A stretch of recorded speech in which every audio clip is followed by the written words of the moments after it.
sarımsaklar oturayalım. Şavralık ya mini argıdılganım. Düşmana tanıkıyım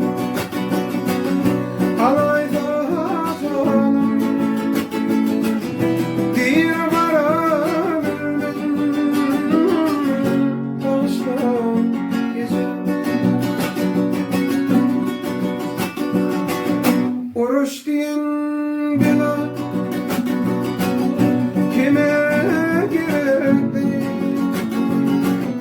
Beyleranın yürek nenen yürek değil. Yiğitliğimin bakarı basayım bana gerek değil. Bir bara bağışla gece. Yiğitliğimin bakarı basayım bana gerek değil. Bir bara bağışla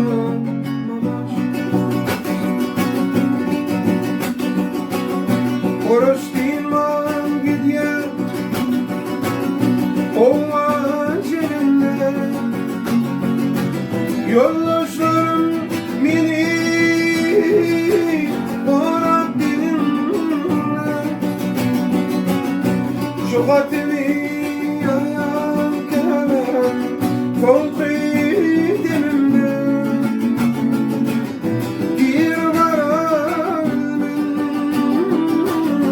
başla gece. Bir bara